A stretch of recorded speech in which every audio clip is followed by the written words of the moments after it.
इससे आसान कोई पढ़ाई नहीं, यदि है तो अभी तक किसी ने बताई नहीं।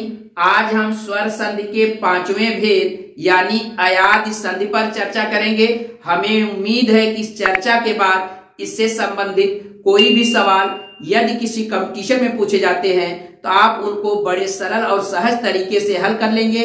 इसी उम्मीद के साथ तो सबसे पहले हम अयादि शब्द के अर्थ पर ही चर्चा करते हैं। वास्तव में अयादि का मतलब होता है मदद करना या समर्थन करना, और मदद करना या समर्थन करने के लिए जिन कारक की जरूरत पड़ती है वही इसके नियम में जुड़े हुए हैं। वे 4 कारक होते हैं। एक होता है अय, आय, अव, आव। जरा आप इनको ध्यान दीजिएगा। अय का मतलब होता है, ध्यान देने वाली बात है, किसी की हथियार या औजार से मदद करना। आय का मतलब होता है किसी की संपत्ति से मदद करना। अव का मतलब होता है दूर, और जब मदद करना होता है तो आव माने दूर वाले को नजदीक बुलाने की जरूरत पड़ती है। तो कहने का मतलब अयादि का जो मदद करने का भाव होता है उस भाव के ये 4 एलिमेंट होते हैं। इसी 4 एलिमेंट इसके नियम में निहित है। तो आइए इसके नियम में क्या क्या होता है जरा ध्यान सुनिए। जब किसी वर्ण ए, ऐ, ओ, औ के बाद इससे कोई भी भिन्न स्वर ए, ऐ और ओ, औ के भिन्न स्वर जब इससे मेल करते हैं तो ए के स्थान पर, ध्यान रहे, ए के स्थान पर ऐ, ऐ के स्थान पर आय, ओ के स्थान पर औ के स्थान पर आव हो जाता है। हमारे लिखने का तरीका जरा ध्यान से देखिए। हमने जो ये लाइन बनाई है अपने इस गणितीय पैटर्न में आपको सीखने के लिए, एक लाइन के इधर अ लिखा है और दूसरी तरफ यह लिखा है। इसका भी मेरा मकसद है, अभी जब हम मकसद बताएंगे यह बात आपको समझ में आ जाएगी। कहने का मतलब कुल मिला के अगर अब ये हम समझें कि जब वर्ण ए, ऐ, ओ, औ के बाद इनसे भिन्न स्वर आते हैं तो उनके मेल से ए, ऐ, ओ, औ के जगह पर क्रमशः अय, आय, अव व आव हो जाता है। तो इस प्रकार की संधि जो होती है वो अयादि संधि कहलाती है। अब अगर हम इसको परिभाषित करें तो हम ये कह सकते हैं कि जब किसी हिंदी शब्द के पहले शब्द के आखिरी वर्ण में ए, ऐ, ओ, औ आए और दूसरे शब्द के प्रारंभिक वर्ण में इनसे भिन्न कोई भी स्वर आए तो इनके मेल से ए, ऐ, ओ, औ के स्थान पर क्रमशः अय, आय, अव, आव हो जाता है। तो इस प्रकार की संधि अयादि संधि कहलाती है।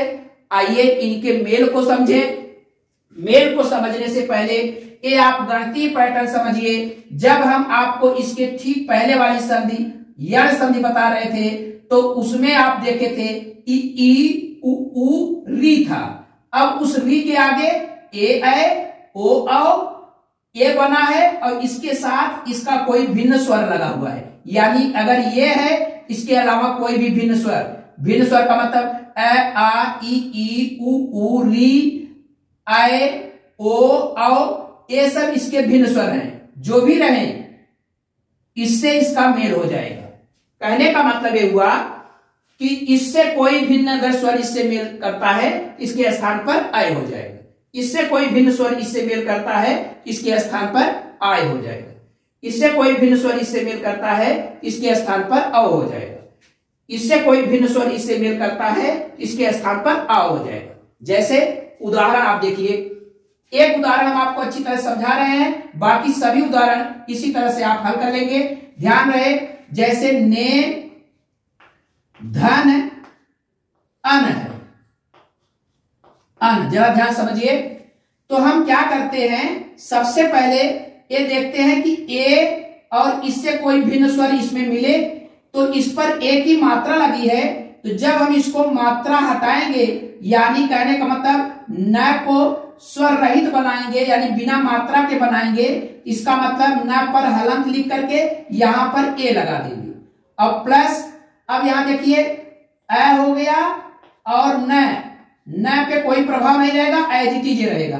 ध्यान सुनिए कि ए के बाद इससे कोई भिन्न स्वर अ आ रहा है, आप कहते हैं कि इस ए के स्थान पर अ यह हो जाता है। अब ध्यान रहे कि यह तो आपका व्यंजन है, तो यह पर हलंत लगेगा। अब यहां से ध्यान देने वाली बात है कि जो हमने लाइन के इस तरफ लिखा है, इस तरफ का मतलब यह जो स्वर है इस व्यंजन के साथ मिल करके इसको पूर्ण कर देगा, और यह जो व्यंजन है इसके स्वर के साथ मिल करके यह इसको पूर्ण कर देगा।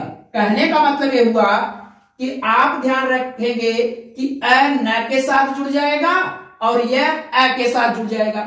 यह का अ के साथ जुड़ने का मतलब होता है कि अ की जो भी पूरी मात्रा होगी, पूरी की पूरी मात्रा इस पर आकर स्थापित हो जाएगी। इसी को हम कहते हैं यह का अ से मेल। तो कहने का मतलब जब न अ से मिलेगा तो यह पूर्ण न हो जाएगा, और जब यह अ से मिलेगा तो यह पूर्ण यह हो जाएगा। बाकी जो लास्ट का टर्म है वो एज इट इज रहेगा, इसलिए इसके मेल से नयन हो गया, यानी ने धन अन बराबर होता है नयन। इसी तरह से गय धन इका, गय का मतलब गय को जब आप मात्रा रहित करेंगे तो गय धन अय। अब ध्यान रखने वाली बात है इका, ई का पर कोई प्रभाव नहीं पड़ेगा, अय और इससे भिन्न स्वर है, इसकी जगह पर आपने बताया अय और भिन्न स्वर है तो आय हो जाता है, यानी आ यह पर हलंत लगेगा।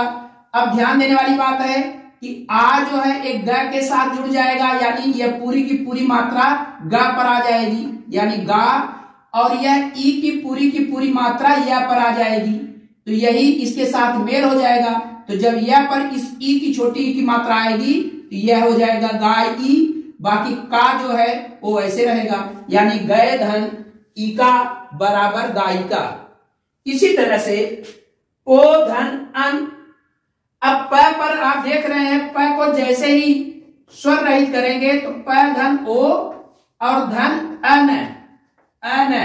अब देख रहे हैं ओ का मेल अ से, ओ का मेल इसके भिन्न स्वर से, ओ का मेल जब भिन्न स्वर से होता है तो अ हो जाता है, यानी इसके स्थान पर अ। जरा ध्यान दीजिए, हमने इसको लाइन को अलग किया है, यानी यह वाला अ इस पर जाकर स्थापित होगा, और यह जो वह है आधा इस दूसरे के स्वर से स्थापित होगा, तो ये प और अ मिल करके प हो जाएगा, और वह और अ मिल करके वह हो जाएगा, और ये न हो जाएगा। इस तरह से को धन अन बराबर पवन। इसी तरह से नौ धन इक, न को जब आप स्वर रहित करेंगे, यानी कहने का मतलब न धन औ हो जाएगा, और इधर ई को हम अलग करेंगे क लिखेंगे। अब आप देख रहे हैं औ धन भिन्न स्वर, औ और इसका ये भिन्न स्वर है, ये आओ हो जाएगा, आओ, औवा पर हलंत। अब आप ध्यान दीजिए, ये जो आ बना है औ की जगह पर ये आ हो गया है, इस आ को आप न के साथ जोड़ देंगे, यानी ये ना हो गया, और यह ई को व के साथ जोड़ देंगे, वी हो गया, और इस तरह से क हो गया, यानी नौ धन इक बराबर नाविक हो गया। तो इस तरह से ये अयाद संधि का मेल होता है। हमें उम्मीद है कि यह मेल आपको अच्छे से समझ में आया होगा, और हम लास्ट में यह कह सकते हैं कि इस संधि में एक विशेषता होती है, इसमें ज्यादातर जो शब्द मिलते हैं वो बिना मात्रा के या अक्सर 3 वर्ण वाले ही शब्द मिलते हैं, अक्सर ये देखा गया है।